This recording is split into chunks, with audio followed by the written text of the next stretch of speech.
আপনাদের স্বাগত জানাই আমি আমার রাজনৈতিক বিশ্লেষণ শুনবার জন্যে। এই বিষয়টা নিয়ে আজকে যেটি নিয়ে আমি কথা বলছি সেটি নিয়ে আসলে আমি গতকালকেই কথা বলতে পারতাম, কিন্তু পরিস্থিতি আসলে বোঝার জন্যে, কে কিভাবে নিচ্ছেন সেটা বোঝার জন্যে আমি একটু সময় নিয়েছি। লন্ডনের বৈঠক, প্রফেসর মোহাম্মদ ইউনূস এবং তারেক রহমানের মধ্যে বৈঠক গোটা বাংলাদেশের কৌতূহল ছিল।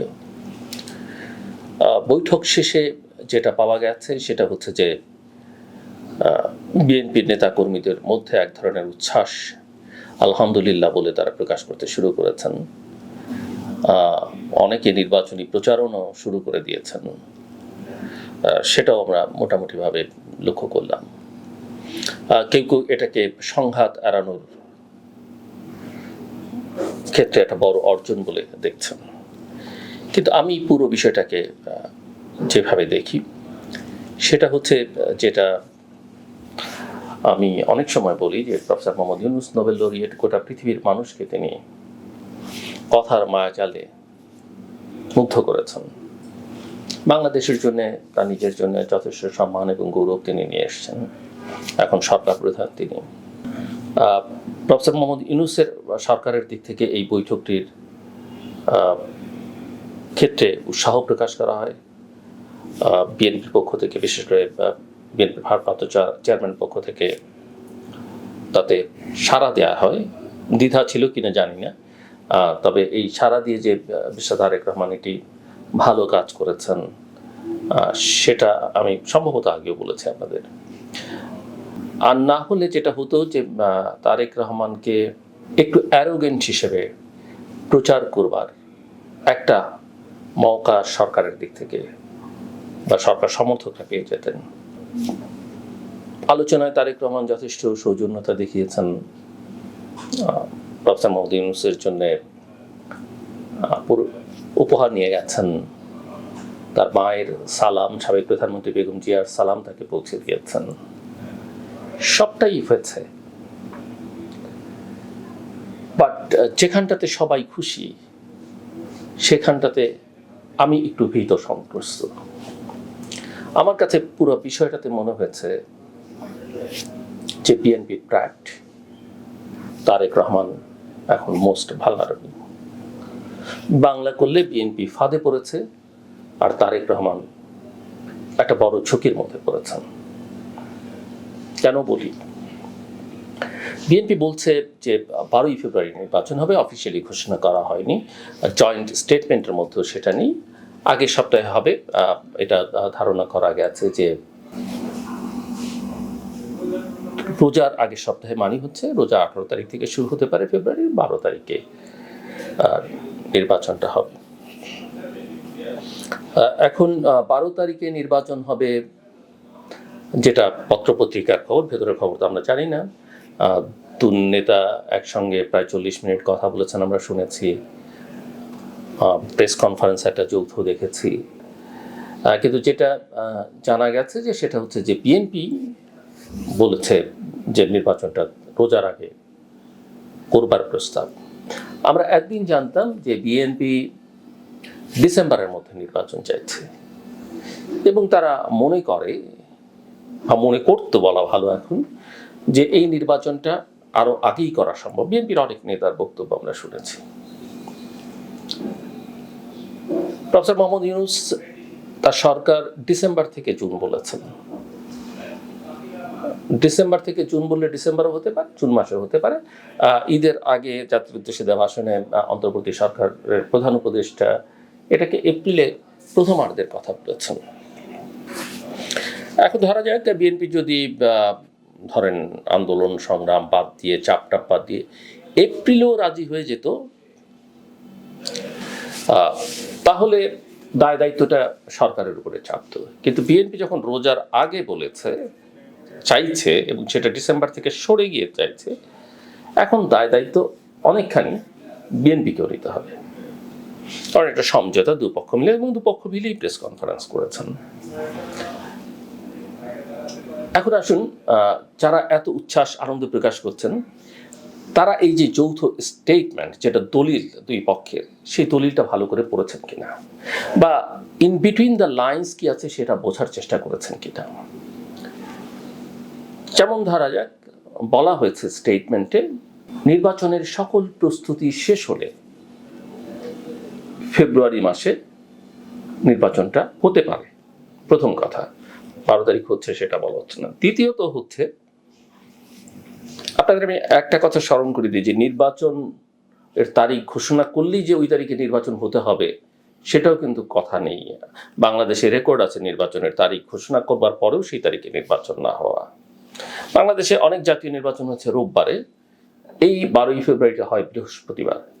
এটা এমন কোনো সমস্যা নেই, বাধ্যবাধকতা নেই, আমি জাস্ট তথ্য হিসেবে আপনাদের জানিয়ে রাখলাম।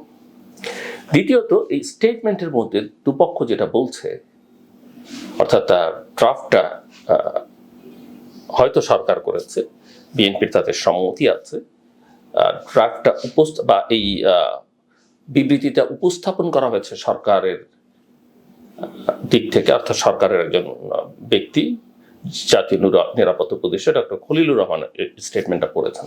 পাশে মিস্টার আমির খসরু মাহমুদ চৌধুরী বসা ছিলেন, বিএনপির প্রধান উপদেষ্টা, প্রেস সেক্রেটারি ছিলেন, আরেকজনও ছিলেন। সেখানে বলা হচ্ছে যে সংস্কার এবং বিচার কার্যে যথেষ্ট অগ্রগতি হলে এই নির্বাচনটা হতে পারে। এখন আমার প্রশ্ন, এই 10 মাসে কি সংস্কার হয়েছে, আর পরের 10 মাসে যে হবে তার গ্যারান্টিটা কোথায়? বিচার কার্যে কি এমন গতি দেখলাম আমরা যে পরের 10 মাসে সেটা হবে?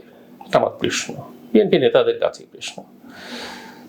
আমার কাছে যেটা মনে হচ্ছে যে ডিসেম্বরের মধ্যে নির্বাচনের যে দাবি, সেটাকে আসলে বিএনপি যে মোমেন্টামটা তুলেছিল, এর মধ্যে সেনাপ্রধানের বক্তব্য আছে, অন্যান্য রাজনৈতিক দলের চাওয়া আছে, আমিও অনেকবার বলেছি, আমার মতো অনেকেই বলেছেন। বিএনপির এই চাওয়াটাকে, বিএনপি যেটা মোমেন্টাম তুলেছিল, সেটাকে আসলে ডিফিউজ করে দেওয়া হলো।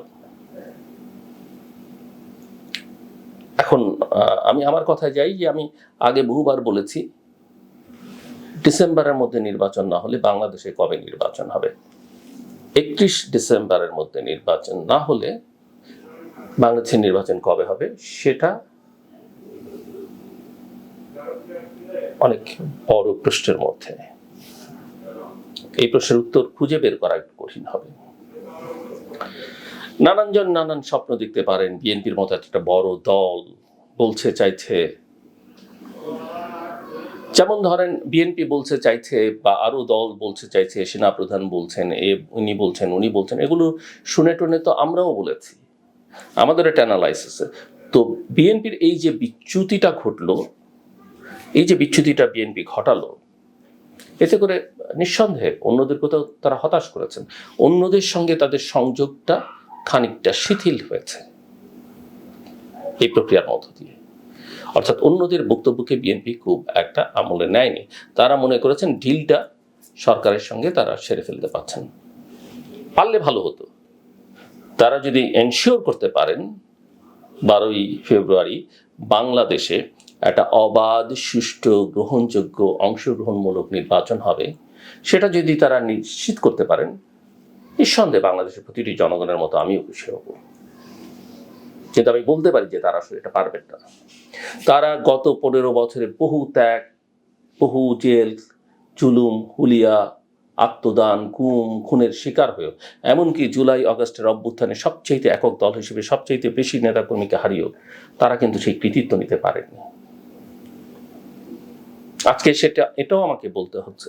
আমি মনে করি এই সরকারের কাছ থেকে নির্বাচন আদায় করবার, বা এই সরকারকে দিয়ে নির্বাচন করাবার কৃতিত্ব বিএনপি নেবার কোনো সুযোগ এটা বিএনপি হারিয়ে ফেলল। I am sorry to say this. এই নির্বাচন আসলে ফেব্রুয়ারিতে হবে না। আরেকটা কথা, ডাবলই নয়, আপনাদের স্মরণ থাকবার কথা যে বিএনপির পক্ষ থেকে 3 জন উপদেষ্টা, মানে প্রধানত 2 জন উপদেষ্টা এবং জাতীয় নিরাপত্তা উপদেষ্টা সহ 3 জনের পদত্যাগ চাওয়া হয়েছে, তাদেরকে উপদেষ্টা পরিষদ থেকে সরিয়ে দিতে বলা হয়েছে।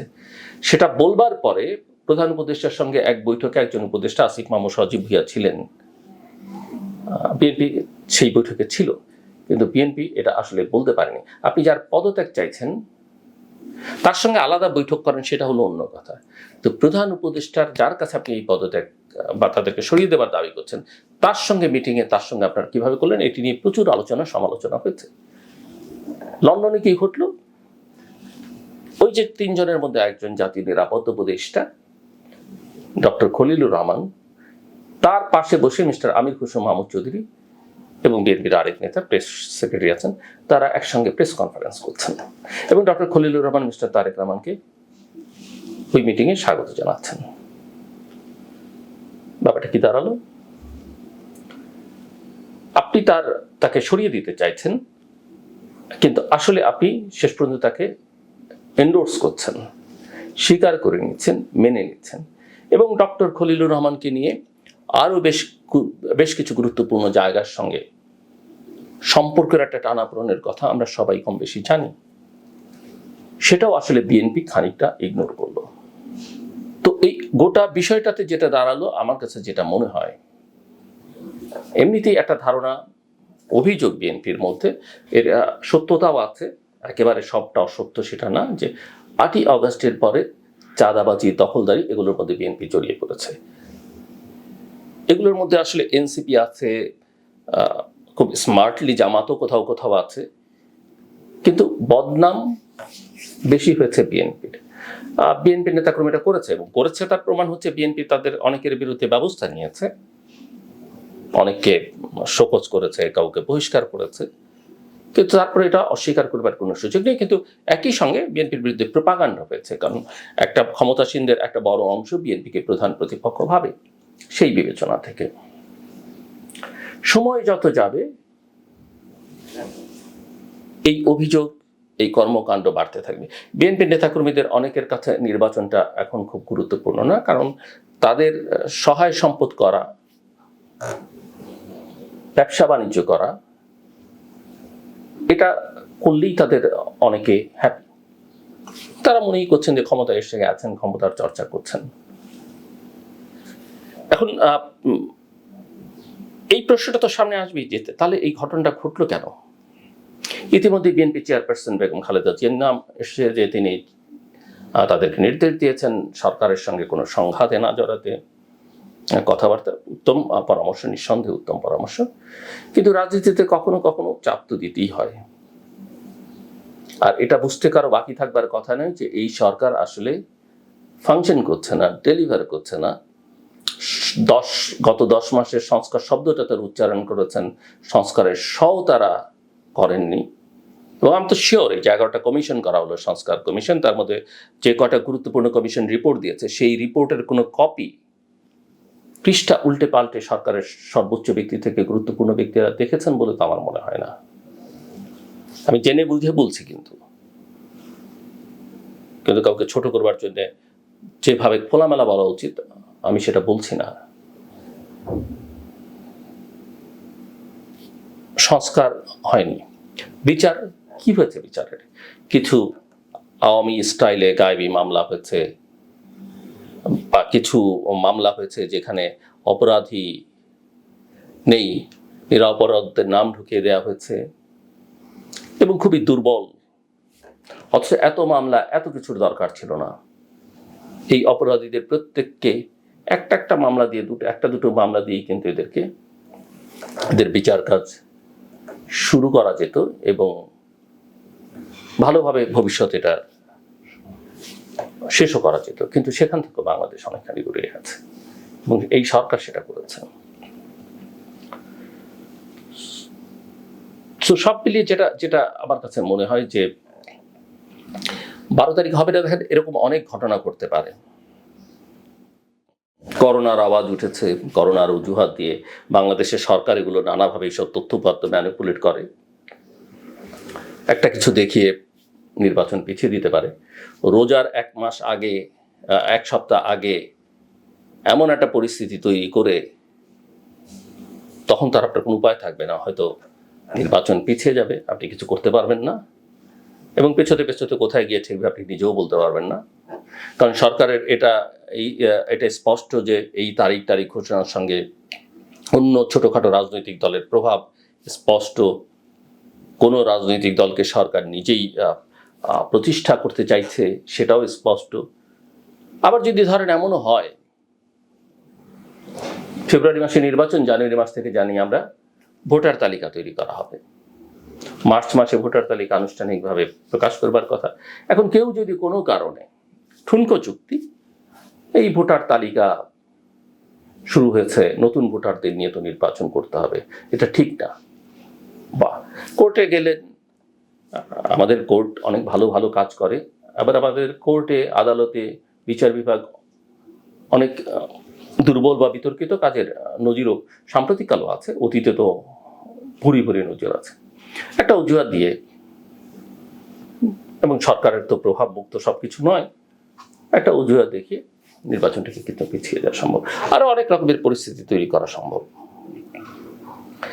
এবং কোনো পরিস্থিতি তৈরি করা বিএনপির পক্ষে সম্ভব না হলেও ছোটখাটো অনেকের পক্ষে সম্ভব, এবং বিএনপির আসলে সেই সক্ষমতা আছে কিনা সেটা একটা বড় প্রশ্ন। আর এই সরকার নিরপেক্ষ কিনা এই প্রশ্ন বিএনপি তুলেছে, কিন্তু আজকে কি তারা নিরপেক্ষ মনে করে কিনা সেই পরিষ্কার বক্তব্য তাদের কাছে আমরা শুনিনি।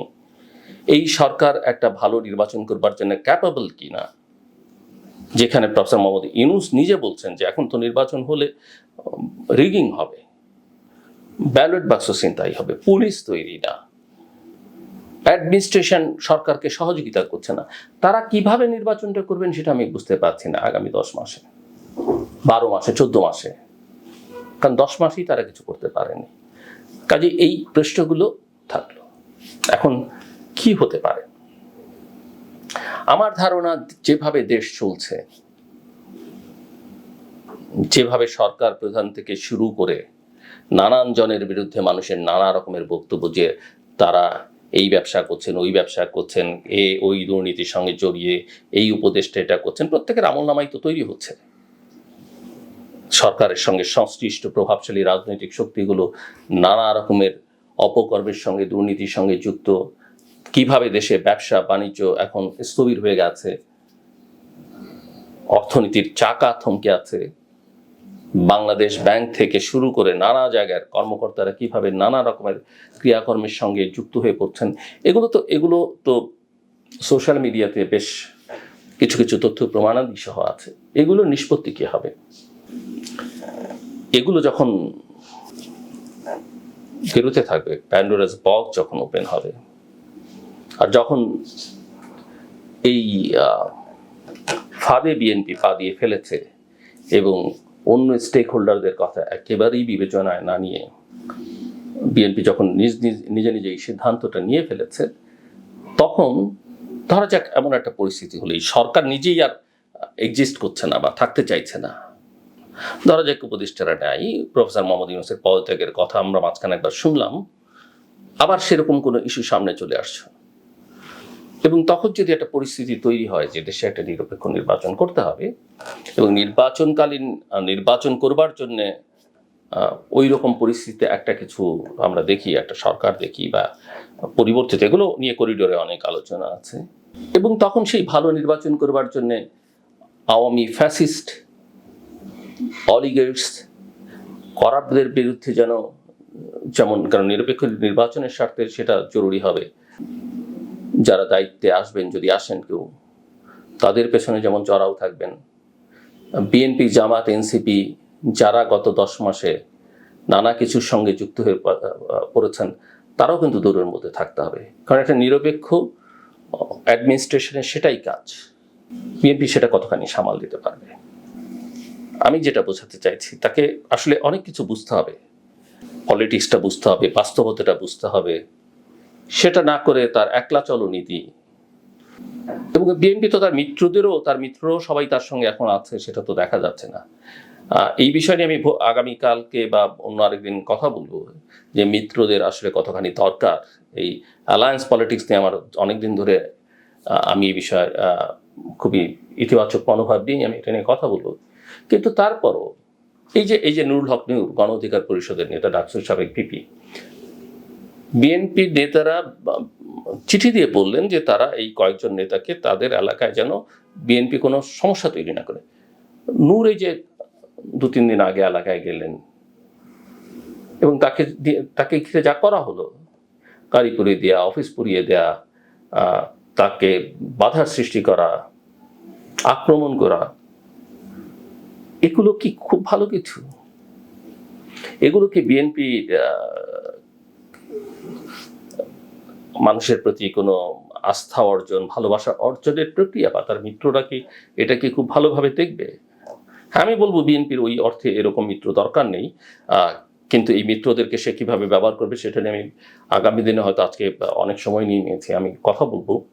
কিন্তু এটা বিএনপির ওই এলাকার যিনি আছেন তিনি নেতা ভালো কাজ করেন। আমরা এটা নিয়ে খুব ভালো ব্যবস্থা, কঠোর ব্যবস্থা নেওয়া হয়েছে কিনা সেটা আমার এখন পর্যন্ত জানা নেই, আমার নজরে আসেনি।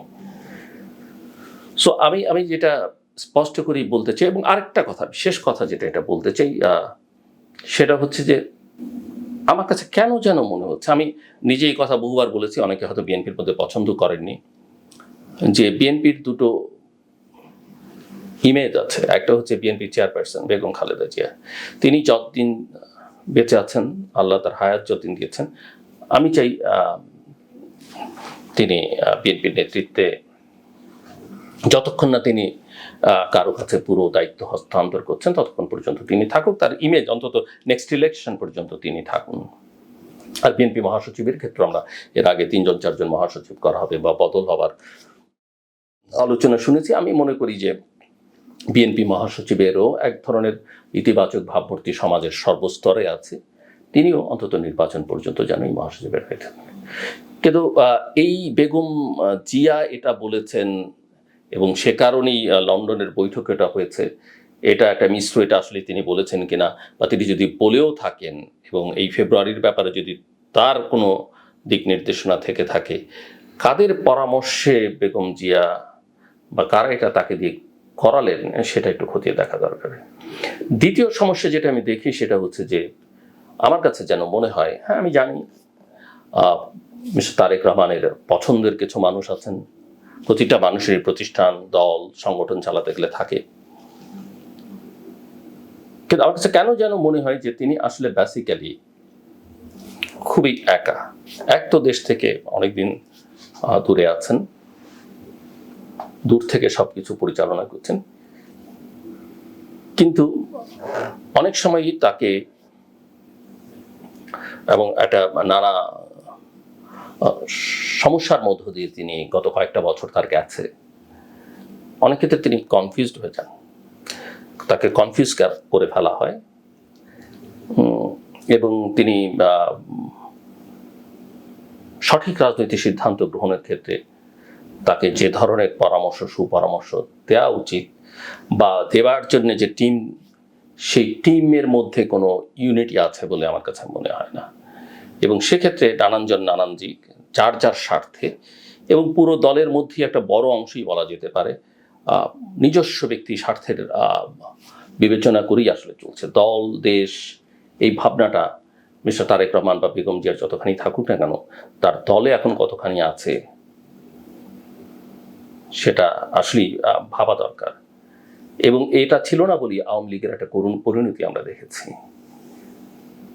আর ওই যে জামাত, ব্যবসা বাণিজ্য যাই করুক না কেন সব কিন্তু দল কেন্দ্রিক, আর এদেরটা হচ্ছে ব্যক্তি কেন্দ্রিক। এটা হচ্ছে একটা বড় সমস্যা। এখন জামাতের ওই যে দল কেন্দ্রিক বলার মধ্য দিয়ে এটা কোনো ইতিবাচক বার্তা না, কিন্তু এখন আমার নাগরিক হিসেবে দেখবার বিষয় হচ্ছে যে তার ওই দলটা, তার দলের ওই আদর্শ কর্মকাণ্ড আমি পছন্দ করি কিনা, আমার দেশের জন্য সেটা কল্যাণকর কিনা, আমাকে সেভাবে দেখতে হবে। এনসিপি এখন তো তার গঠনতন্ত্র নেই, ঘোষণাপত্র নেই, রেজিস্টার দল না, এটা নিয়ে বেশি আলোচনা করবার কিছু না। তারা একটা প্লেয়ার, ছোটখাটো, কিন্তু তাদের পেছনে যে শক্তিটা, তাদের একটা পলিটিক্স আছে, এবং সেই পলিটিক্সটা কিন্তু আমাদের জন্য বিপজ্জনক। তাদের সঙ্গে জামাতেরও একটা সম্পর্ক আছে, আমরা সেটা জানি। তো এই জায়গাটাতে সবকিছু মিলিয়ে আমার কাছে বিএনপির ভারপ্রাপ্ত চেয়ারম্যানকে আমার কাছে মনে হয় যে তিনি খুবই একটা ভালনারেবল, ঝুঁকিপূর্ণ অবস্থানে আছেন। তার দুর্বলতা, সীমাবদ্ধতা, নানা কিছু নিয়ে সমালোচনা আছে, একজন রাজনীতিকের থাকবেই, কিন্তু সেটাকে তিনি গত কয়েক বছর অনেকখানি ওভারকাম করেছেন। সেজন্য অনেকে তাকে সাধুবাদও জানান, এমনকি তার প্রতিপক্ষ রাজনৈতিক দলগুলো তাকে সাধুবাদ জানায়। আমরাও সাধুবাদ জানিয়েছি, ধন্যবাদ জানিয়েছি। এরপরেও আমার কাছে মনে হয় যে মিস্টার তারেক রহমান যথেষ্ট ঝুঁকিতে আছে এই দল নিয়ে, এই সঙ্গী সাথীদের নিয়ে তিনি সামনে কতটা দল পরিচালনা। তো আমি যদিও অনেকবার বলেছি যে দলের চাইতে তাকে এখন দেশ নিয়ে ভাবা উচিত, আঞ্চলিক পরিস্থিতি, বিশ্ব পরিস্থিতি নিয়ে তার ভাবা উচিত এবং সেভাবে তার কর্মপন্থা নির্ধারণ করা উচিত। আমার কাছে মনে হয় যে তিনি অত্যন্ত ঝুঁকিতে আছেন। এটা নিয়ে আসলে তার যথেষ্ট, আমি বিশ্বাস করি তিনি হোমওয়ার্ক করেছেন। এবং আমি বিএনপি করি না, বিএনপি কোনোদিন করবো না, কিন্তু এটা কেন বলছি, এটা আমি দেশের স্বার্থেই বলছি। বড় বড় রাজনৈতিক দল আসলে এদের উপরেই ভবিষ্যৎ করে, ছোট ছোটদের নিয়ে অত বেশি কথা বলে কোনো লাভ নেই। আর বিএনপি আওয়ামী লীগের উপরেই ঘুরে ফিরে বাংলাদেশের রাজনীতি ভবিষ্যৎ এটা আবর্তিত হচ্ছে। তো সেই জায়গায় এটা অত্যন্ত চিন্তার বিষয় যে মিস্টার তারেক রহমান আসলে কীভাবে পরিস্থিতি এদের নিয়ে সামাল দেবেন, এবং যে কারণে বিএনপির অনেক সিদ্ধান্ত তার নিজের বিপরীতেই যায়। এবং মিস্টার রহমান যাদেরকে পছন্দ করছেন তারাই কতটা আসলে তার জন্য কল্যাণকর, কিংবা তার থেকে যারা দূরে আছেন তারাও কতটা কল্যাণকর বা ক্ষতিকর, সেগুলো নিয়ে আরও চুলছেরা বিশ্লেষণ তাকে করতে হবে এবং তার কর্মপন্থা নির্ধারণ করতে হবে। তবে এই বিষয়ে আমার মূল কথা, শেষ কথা, আমি ডিসেম্বর 31-এর পরে নির্বাচন গেলে, সেটা ফেব্রুয়ারি হোক, এপ্রিল হোক, জুন হোক বা তারপরে, আমি আসলে কোনো নির্বাচন দেখি না, অনেকটা দিনের জন্য দেখি না। বাংলাদেশের পরিস্থিতি আরও খারাপ হবে। 31শে ডিসেম্বরের মধ্যে যদি কোনো কারণে নির্বাচনটা হয়, আমার ধারণা হয়তো ভালো একটা নির্বাচন হতে পারে, কিন্তু বিএনপি ইতিমধ্যেই যেসব মাইলেজ, যে অ্যাডভান্টেজগুলো পেতে পারত, পাওয়ার সুযোগ তৈরি হয়েছিল, সেটা লন্ডন বৈঠকের মধ্য দিয়ে বিএনপি অনেকখানি সেখান থেকে পিছিয়ে পড়েছে।